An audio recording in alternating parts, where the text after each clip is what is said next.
This is your girl Midas Touch Baby coming back to you with a new video. Today we're going to be talking about censorship. Censorship is the removal of a writing artistic work that are considered obscene, politically unacceptable, or a threat to security. Now, major Hollywood unions and progressive groups are pushing back, accusing ABC and its affiliates of censorship and demanding a boycott of Disney properties. And this all stemmed from when Disney, the parent channel of ABC, had removed Jimmy Kimmel Live due to a statement or a joke that he had made or didn't make. I didn't see the joke. I don't want to speak on it. But I do want to talk about censorship and how does this affect every last one of us. Let's talk about the First Amendment, shall we? Is the First Amendment in jeopardy here at the United States? The First Amendment of the United States Constitution protects religious liberty and freedom of speech, press, assembly, and petition. It includes two religion clauses protections for speech, press, assembly, and petition. Religion clauses. The Establishment Clause prevents the government from establishing a religion, and the Free Exercise Clause protects the free practice of religion. Freedom of speech. The First Amendment protects the freedom of speech. This does not mean one group has more freedom or rights over another. Freedom of the press.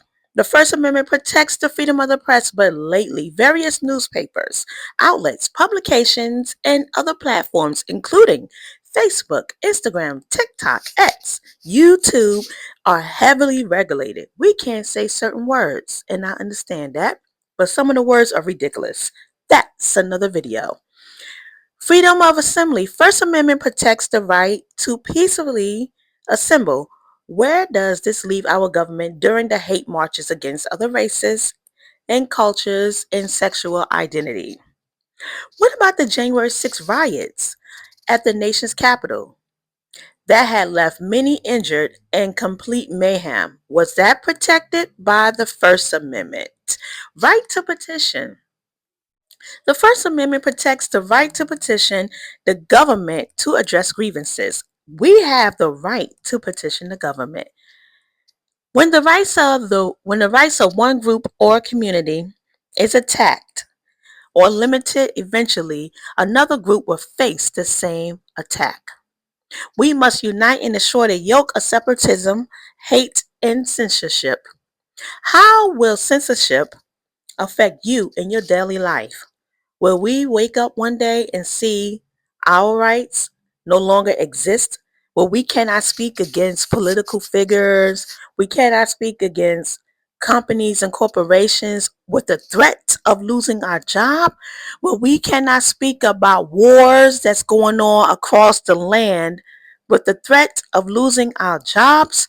Well, we cannot speak about separatism and hate in fear of losing our religious freedom or our freedom to speak and raise our voices. Let's talk about how does that affect you. I want you to take a moment and think about how does that affect you and leave your comments below. Also, I saw a video and I just wanted to attach it to this one. Enjoy. Yes, I'm calling. I've never called before, but I just wanted to make two statements. I'm 96 years old. I've lived in this world for a long time. I don't care if they're Democrats or Republican. They all tell fibs. But when are the people of the United States of America going to start standing up for God? Do you think that our Lord wants these children to be starving? And Mr. Trump, I am so very disappointed in you. I voted for you, and you have just turned us into a bunch of hateful, mean, horrible people. And it's just, I know we've got too many immigrants in this country, but my goodness, we don't have to be mean to them. That's not what this country is built on. I probably won't be here for the next election. But my goodness, I'll never, ever vote Republican, and I've been voting for 80 years. Never missed an election. I remember when Adelaide Stevens ran for the governor of Tennessee. He told a little fib, and I don't think it was a real fib. I don't think he believed it was anyway. And they just ran him out of the state for it.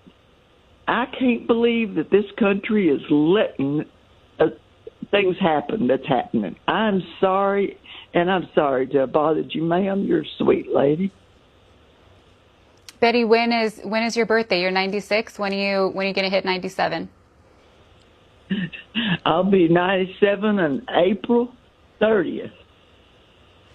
And, it just, I don't know. This country's just going in the wrong direction. It just saddens my heart. I don't hardly go to church anymore because even our churches have become political. I told the pastor, I said, I come here to study the Bible, to learn about God, our Lord, and you're up there talking about politics. This is just getting to be ridiculous. Thank you, ma'am.